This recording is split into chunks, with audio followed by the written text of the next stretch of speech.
Are you trying to get fast, go further, stay consistent, and avoid injuries? I'm going to help you. Welcome back to How to Run and Not Hate It.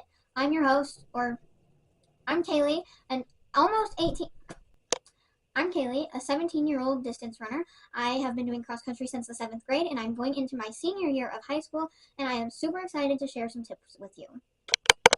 Today we're talking about two of the biggest reasons people quit running. They can't stay consistent or they get injured. And trust me, I have been there. Last year when I was 16, right before my junior year of cross country, I fractured my hip and I had to miss my entire junior year of cross country and track. So it's kind of my wheelhouse.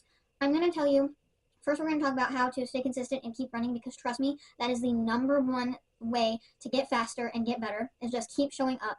And then we're going to talk about how to not get injured, and I'm even going to show you my injury prevention glute and hip circuit and my shin splints circuit that I do almost every time I run to prevent further injury. So let's get into it.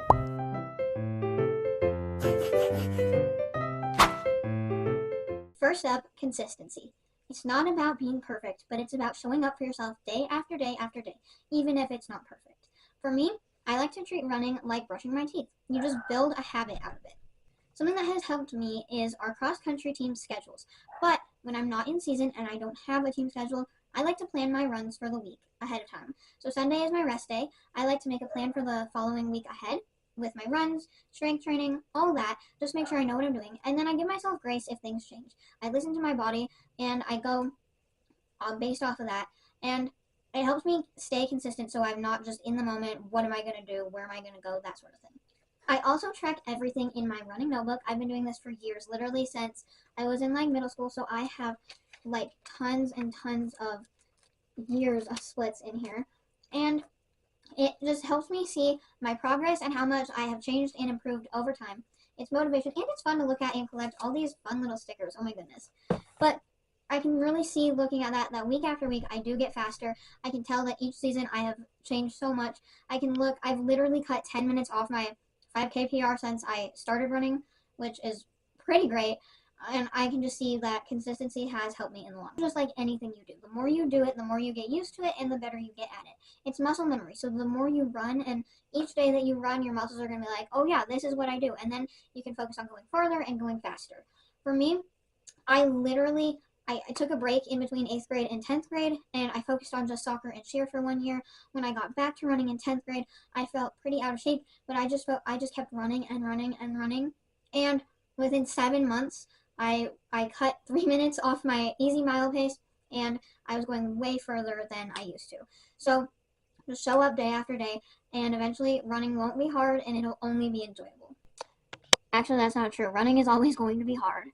In some way. You're always going to find a way to push yourself, but you know what I mean. The more you show up, the easier it gets. Now, staying consistent is my #1 tip for how to get farther, how to go faster. I cannot stress it enough. You have to just keep showing up for yourself. There's really no other way. You're not going to get fast if you're going to run and then take 3 days off, and then maybe I'll run again next week. No. You've got to show up for yourself. And still listen to your body, set reasonable goals, and most importantly, show up for yourself. Run day after day. I usually run before school because then I just knock it out, boom. If you're more of an afternoon running person, that's great, but just make sure you run at a time that you can actually run and stick to it. For me, that's right in the morning again, so I can just knock it out, and I'm not thinking about it for the rest of the day, and I don't procrastinate because I'm a procrastinator. But just get it done, set reasonable goals, and you will get faster. Really just show up for yourself, keep doing it, and it will get better.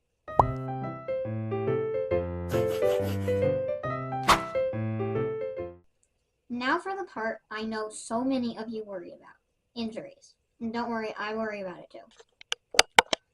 Like I said, I fractured my hip last year when I pushed too hard without enough recovery, and it sucked.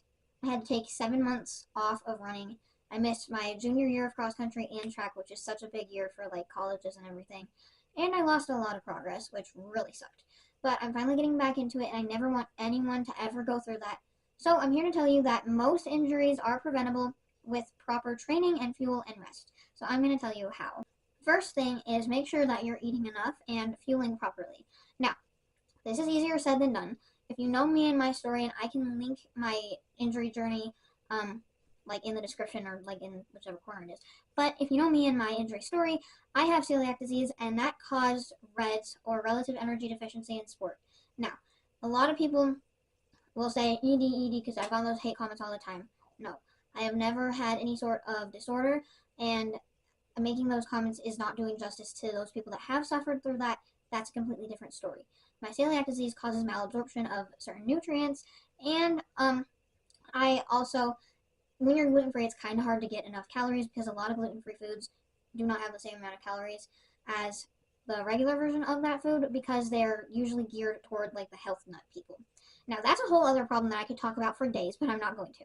Basically, you just want to make sure that you're eating enough calories so that your body has energy to rebuild muscle, keep your bones nice and dense, and just keep going through your workouts. If you run, if you work out, you do not need the bare minimum amount of calories. You need probably at least 500 to 1,000 more than that, if not more.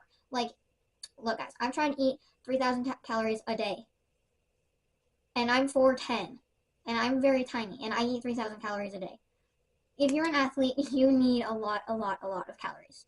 So, some easy ways to do that are protein powder, sauce, like, I can make a whole other video on nutrition for runners, so let me know down below if you want that. But basically, moral of this story is to avoid injury, eat and drink enough.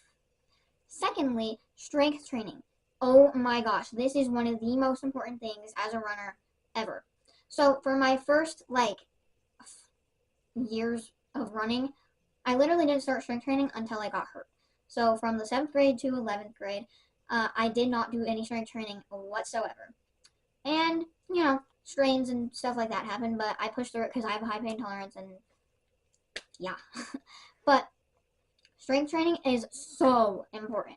Not only does it make you nice and strong so you can power off those legs faster and go farther and make your strides longer, but it also builds up the muscles around your joints and your bones, and that will prevent injury by, like, cushioning them, you know? Now, for strength training, anyone can do it. You don't need a gym. You don't need weights. You can do body weight exercises. You can use resistance bands.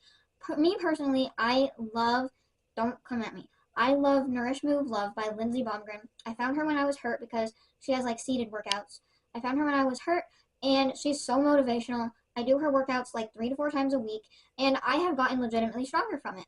I started with 5-pound dumbbells, and I'm now at 15-pound dumbbells. So find a good strength training program that you can keep up with and do it.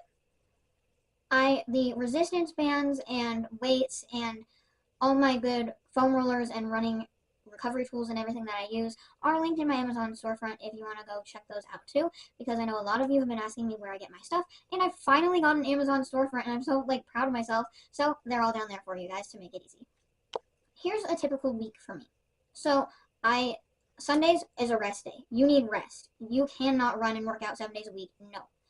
Usually, sometimes I even take Saturday also as a rest day, you know? Or I rest anytime I really feel like, hey, I just don't want to, or I can't. That's good. Take rest when you need it. You need sleep too. So try to get 8 to 9 hours of sleep. Sleep is one of the best ways to prevent injury. I'm horrible at sleeping. I hate sleeping. I feel like I have so many better things to do than sleep, but sleep is a must. So try to get 8 to 10 hours a night. Now, Sunday is a rest day for me. So I take a full day of rest. I maybe do some stretching or foam rolling if I'm sore, but other than that, nothing. And then Monday, for me, is usually a speed workout day. So we'll do like speed workouts, and before my speed workout, I'll do like a hip and glute activation circuit, which I will show you in a few minutes, just to make sure that I wake those muscles up, you know? Then after that, sometimes I will add on a light strength workout, nothing too big, like 10 to 15 minutes of just the muscles I work, so quads, glutes, hamstrings, that sort of thing. Then Tuesdays are a recovery run day, and on those days, I don't usually do any strength training. I just kind of do a recovery run and then stretch and roll and all that. Wednesday is long run day, so I will also do my hip and glute activation and sometimes my little shin circuit, which I will show you as well.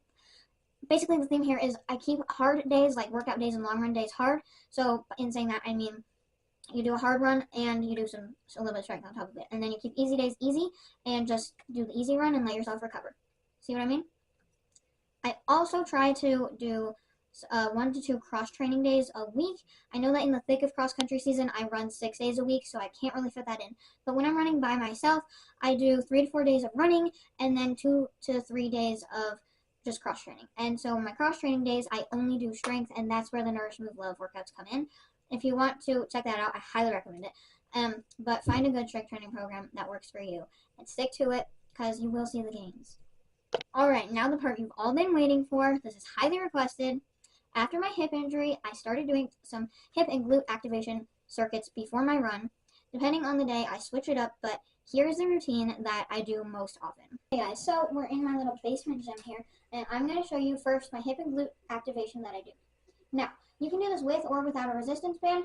I'm using this, it's a medium resistance band, but you can use it no resistance band or any strength resistance band. You know what I'm saying? I will put a thing that you can screenshot at the end of this video, so that if you want to follow along with my hip and glute circuit or shin splint circuit, you can too. Let me know if you want me to make a follow along video where I'm not blabbing at you guys too. So you're gonna start with the band a few inches above your knees, and then what I like to do is come and I go on one shoulder, run elbow down like that, and I just do some donkey kicks like this for 40 seconds to 1 minute, or I don't know, maybe 40 to 50 reps. Honestly, I just do it till it starts burning, and I kind of go until failure, because that's the best way to train muscle. If you just go for a certain number of reps each time, it's eventually not going to feel very hard. So you want to go until failure. I'll usually come down like this, and you go, I hold a glute bridge for a minute. After that minute, everything is burning on fire. So then I do some leg extensions like this, again, until it burns, usually 40 to 60 seconds, and some marches. Same thing, usually 40 to 60 seconds. Next, same thing, 40 to 60 seconds or until it burns. Clamshells. So you're going to lay on your side and just open like that on both sides. And then I'll usually put my legs out like this. You can just do a leg raise. Or if you want to make it harder, have both legs floating. Pull like that. Both sides. Alright. Last but not least, I like to go like this. You can scoot the resistance band down a little bit to make it harder. But basically, I go up, out, and down. Up, out, in, down. Like an L shape. This really fires up the outer hip and glute here. It burns in the hip flexor area, and it really strengthens this whole area to, get your muscles stronger and prevent injury.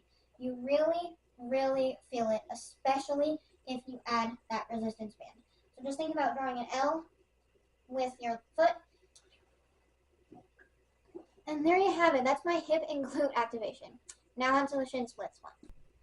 Okay, so I literally just did this morning, so my shins are probably going to be on fire, but that's okay because they're getting stronger. So you don't need a resistance band for this one.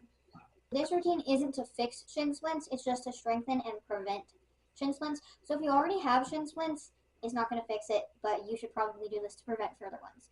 Again, I'm going to do everything for 40 to 60 seconds or until I really start feeling it in those shins.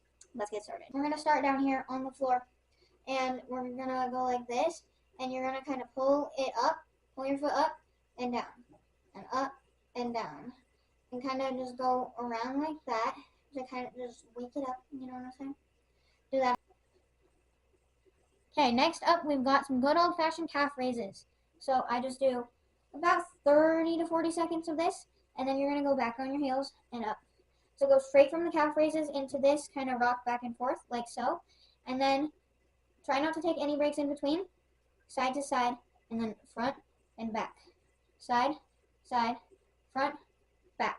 Do this for about a minute to really fire up those calves and shins and all those ankle muscles. You want to try to not have any breaks in between to keep everything going and fatigue those muscles so that, again, we're training till failure and building that quick and easy. Next, I just do some toe walks and then some heel walks. Like kind of a wide squat, and do some calf raises for about only 30 seconds because that's all I can handle in this. But that's okay because we're getting stronger. Those are my sort of injury prevention routines that I do all the time before a run. And yeah, let me know if you want me to do full videos on those that are kind of follow along videos, and I certainly can. I'll also put a little thing that you can screenshot with my routines at the end of this video so that you can do it for yourself. So those are my little pre-run activation circuits. They feel weird at first, but they really help your muscles actually fire up when you're running and need to use them. Like I said, post-run, I usually roll out my muscles with a foam roller because it hurts so good. And everything that I love is linked on my Amazon storefront. So my foam roller, my resistance bands, my fanny pack, like all that sort of thing. So go check it out. If you want to get good at running, you have to keep it sustainable. So that means listening to your body before it yells at you, and consistency over perfection. Stay tuned for next week's episode of How to Run and Not Hate It. It's all about how to join cross country and track because I know so many of you have questions about that. Again, if you have any questions, please feel free to drop me in the comments, or if you just want to let me know how running is going for you. I see all your comments and I try to answer as many as I can. So please comment below. Any questions, any updates on running, I'm here for it all. Thank you guys.